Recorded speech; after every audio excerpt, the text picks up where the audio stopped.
Should you buy a property that has mold in it?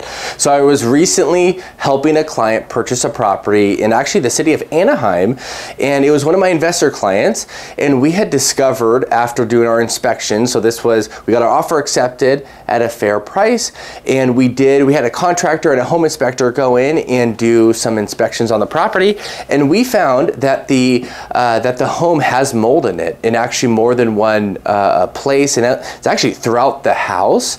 And it was much more severe than just having, occasionally I've come across where there's might be a little bit of mold under a kitchen sink or something like that, and it's easy to treat, and it's not that invasive.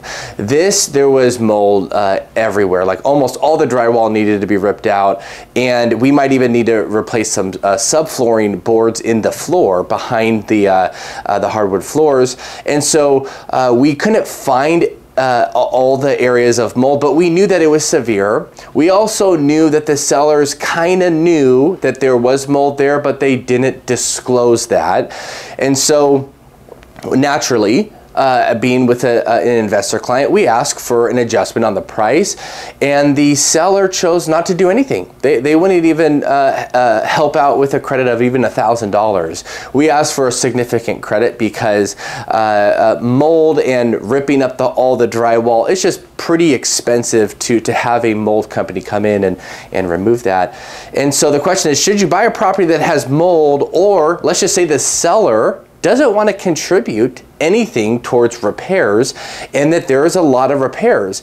In this situation, I actually suggested to my client that we should walk away. We should cancel this contract, go find another property, because we were in the position of paying for the price without a credit, and the condition of the home, and knowing that the seller probably knows of other stuff and just kind of keeping that from us. We know that if we found another property that doesn't have all these issues, we actually would be better off financially. It would actually make more financial sense to cancel this one where the seller's a little bit unrealistic for the price and the condition of the property, that we just want to go find another one that doesn't have as many of these problems for actually the same price, or about $10,000 or $20,000 more. So that's what we did. So sometimes if you get an offer accepted, you might come across a seller being very stubborn and not wanting to help to contribute towards some major things. Mold is a major thing, and especially if it is